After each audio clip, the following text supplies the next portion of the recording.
There is a systematic profit extraction occurring at airport gates right now, and the target is the seasoned senior traveler. By 2026, a new wave of enforcement on carry-on dimensions and weight is turning the boarding process into a financial trap.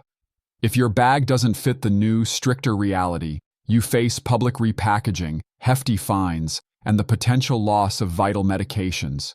You are walking into a revenue dragnet, and you need to know how to beat it.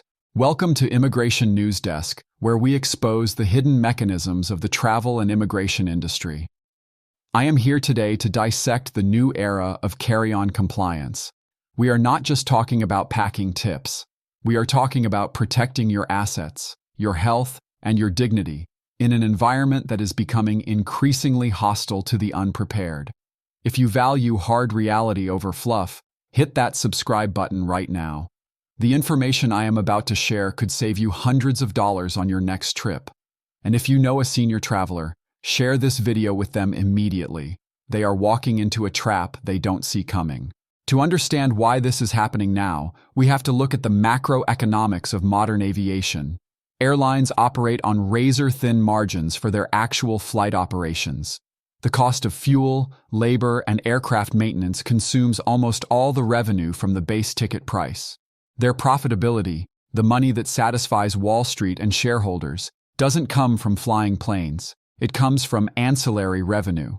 This includes credit card partnerships, seat selection fees, and, crucially, baggage fees. In 2026, the overhead bins on an aircraft are the most valuable real estate in the sky. Planes are flying at record load factors, meaning they are fuller than ever before. Airlines have shrunk seat pitch to fit more rows, and they have monetized every inch of the cabin. There simply isn't enough physical space for every passenger to bring a standard carry-on. The result is a game of musical chairs where the losers are identified at the gate and forced to pay. But the criteria for losing has shifted from, is the bag obviously too big, to, does the bag perfectly comply with the strictest possible interpretation of the rule? Let's start with the roller bag trap, because this is the single biggest point of failure for senior travelers. Rolling luggage was a revolution for travel mobility. It allowed older travelers to navigate massive terminals without straining their backs or shoulders. It offered independence, but those wheels and handles, the very features that make the bag useful, are now liabilities. In the past, gate agents had significant discretion. If your bag was an inch too tall because of the wheels, or if the handle stuck out slightly, they let it slide. They wanted to get the plane pushed back on time, and arguing over an inch wasn't worth the delay. That discretion has evaporated. Why?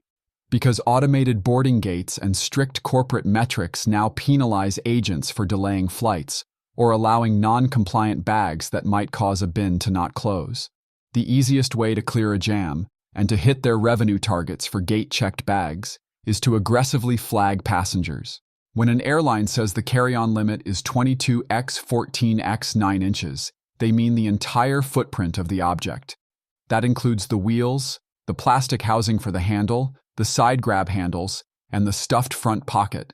Many bags sold in department stores or online as carry-on compliant are measured by the manufacturer based on the internal packing volume or the case dimensions. They conveniently leave out the wheels in the bold print on the tag. You buy a bag thinking it's legal because the tag says 21 inches, but when you add the spinner wheels and the top handle, the total height is 23.5 inches. It fails the sizing frame test. This is a consumer protection failure, but the airline doesn't care about what the tag said. They care about the metal box at the gate. Here is the scenario playing out daily. You have a soft-sided roller bag, which many seniors prefer because it's lighter. You use the expansion zipper to fit a few extra souvenirs or a thicker sweater. You stuff the front pocket with a book, your travel documents, and maybe a tablet. Visually, the bag looks fine. It doesn't look like a steamer trunk, but structurally, it has bulged. It is now rounder than it is rectangular. When you try to slide it into the metal sizer, the fabric catches on the sides. It doesn't drop in cleanly. You have to push it, shove it, maybe kick it a little. The gate agent sees this struggle. They see you fighting with the bag. This is the trigger. They instantly tag the bag. Sir, ma'am, if you have to force it, It doesn't fit. You are now scrambling to remove lithium batteries, which cannot go in the cargo hold, your medications, and your fragile electronics while the line backs up behind you. This creates a high-stress environment that is physically dangerous for seniors. Lifting a heavy bag in a panic, bending over repeatedly, rushing to repack, these are the ingredients for injury, for forgotten items, and for a ruined trip. The solution is a rigorous military-style pre-flight audit of your gear. Do not trust the tag on the luggage. Do not trust that it fit last time. Measure it yourself at home with a tape measure. Pack it fully, zip it up, and then measure from the floor to the absolute highest point of the handle. If it exceeds 22 inches, it is a checked bag. Period. If the front pocket bulges outward, it is a liability. Hardshell suitcases are often safer in this specific regard because they don't bulge outward. Their dimensions are fixed. However, they have zero flexibility. If a hardshell bag is 22.5 inches tall, including the wheels, you cannot squish it into the sizer. It fails 100% of the time. Soft-sided bags offer compression, but only if you don't overstuff them. You have to choose your poison, but you must know the dimensions down to the inch. Now, let's pivot to the weight trap. This is the silent killer of international itineraries and is increasingly infecting domestic travel. For years, U.S. domestic carriers rarely weighed carry-on bags. It was a size-only culture. But international carriers, especially in Europe, Asia, and the Pacific, have always been strict about weight. In 2026, we are seeing domestic carriers adopt these strict weight protocols, especially on feeder flights that connect to international hubs. The limit is often shockingly low: 7 kilos, 15 lbs, 8 kilos, 17 lbs, or 10 kilos, 22 lbs. Do the math on your own gear right now. An empty, high-quality, durable roller bag weighs between 7 and 8 lbs. That is the tear weight. Now add a laptop or tablet, 2 to 3 lbs. Add a pair of comfortable walking shoes, 2 lbs. Add a toiletry kit with liquids and gels, 1 to 2 lbs. You are at 13 to 15 lbs before you have packed a single shirt, pair of pants, or underwear. You have effectively used up 80% of your allowance just on the container and the absolute essentials. You have 3 lbs of capacity left for your actual clothing.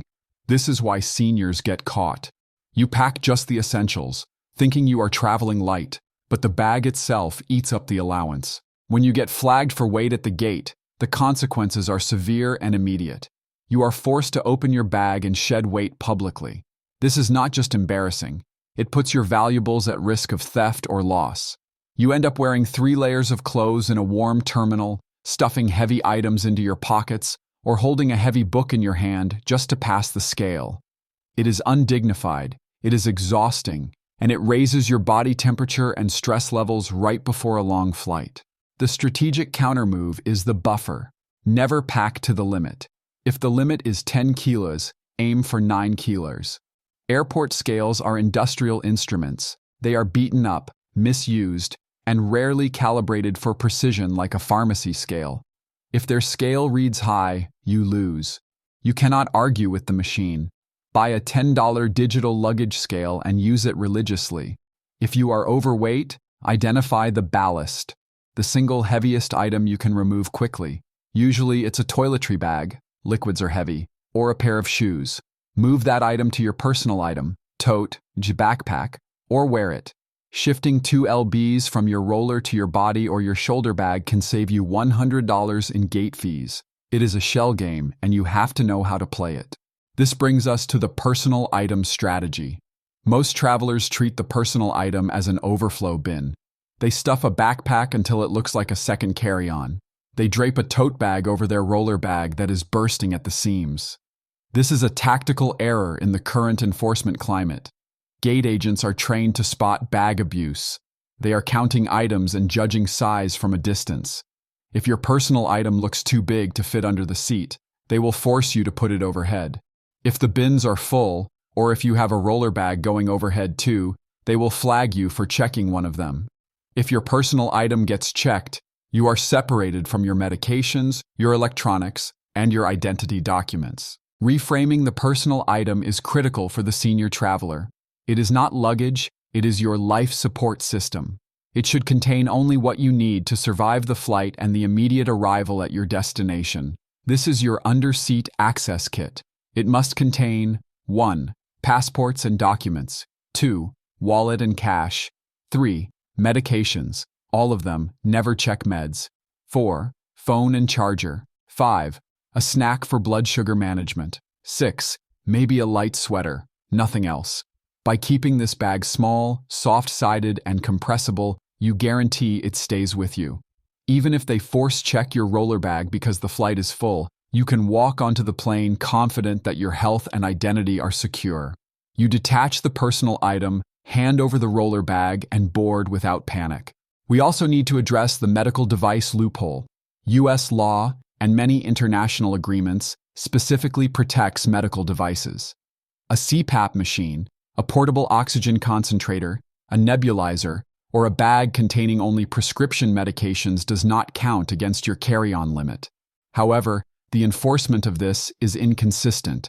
Agents are busy, stressed, and often untrained on specific medical exemptions.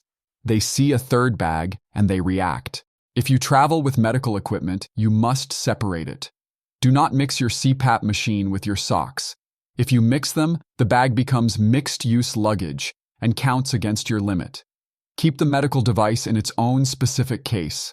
Label it clearly with a tag that says medical device.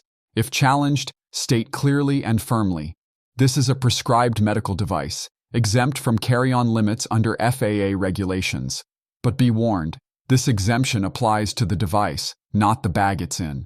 If you use a giant duffel bag for a small CPAP machine and fill the rest of the space with clothes, they will flag it. Use the smallest possible case for the device. Be ready to open it and show them. Let's zoom out to the macro view and discuss the basic economy factor. The introduction of basic economy fares has radically changed the boarding dynamic. These fares often do not allow a carry-on bag at all, or they force you to board last, group 4 or 5. Gate agents are hyper-vigilant about catching basic economy passengers sneaking bags on board. If you are a senior traveler, even if you paid for a regular economy ticket, you are caught in this dragnet. The agents are in enforcement mode. They are looking for violations. If you board in a later group because you wanted to wait for the crowd to clear, you are boarding when the bins are critically full. The scrutiny is higher. The strategic advice here is counterintuitive. Board as early as your group allows. Do not wait. The earlier you board, the more likely you are to find bin space. If you have mobility issues or need extra time, use the pre-boarding privilege. Under the Air Carrier Access Act, if you self-identify as needing extra time to board due to a disability or mobility limitation, you can pre-board before Group 1. You do not need to disclose your specific medical condition. You just need to tell the gate agent, "I need extra time to board." This gets you on the plane first, gives you access to empty bins, and allows you to settle in without the pressure of a line of people behind you. Use this right. It is there for you. We must also talk about the regional jet problem. Many seniors connect through major hubs to smaller regional airports on smaller jets, CRJ 200, Embraer 145. These planes have tiny overhead bins. Your legal carry-on that fits on a Boeing 777 will not fit on a CRJ. It will be pink tagged or valet checked at the gate. This is unavoidable. However, this is where your packing strategy is tested. If your roller bag contains your heart medication and it gets valet checked, and then that bag gets lost or delayed, which happens, you are in a crisis. This reinforces the rule: never put anything essential in the roller bag. The roller bag is for clothes and toiletries. The personal item is for survival. Assume the roller bag will leave your possession at some point. Let's look at the psychological aspect of this. Travel stress is a real health risk for seniors. The anxiety of the security line, the rush to the gate, and the confrontation with a gate agent spikes cortisol and blood pressure. By preparing your luggage to be audit-proof, you are not just saving money. You are preserving your health. You are removing a variable from the equation. When you know your bag fits, when you know your weight is under the limit, and when you know your essentials are separated, you walk through the airport with confidence. You are not a victim of the system. You are navigating it. So, what is the actionable takeaway for the senior traveler watching this right now? You must professionalize your packing. You cannot pack casually anymore. You need to audit your gear. Is your suitcase actually 22 inches? Or is it 23? Measure it today. Weigh it today. Organize your life support bag. And crucially, pack for the strictest possible interpretation of the rules. If you assume the agent will be nice, you are gambling. If you assume the agent will be a strict enforcer of corporate policy, you will be prepared. Furthermore, document your compliance. Take a photo of your bag on the scale showing the weight. Take a photo of your bag next to a tape measure. It sounds paranoid, but if you run into a truly unreasonable agent who tries to charge you, having photographic proof can sometimes de-escalate the situation or help you get a refund later.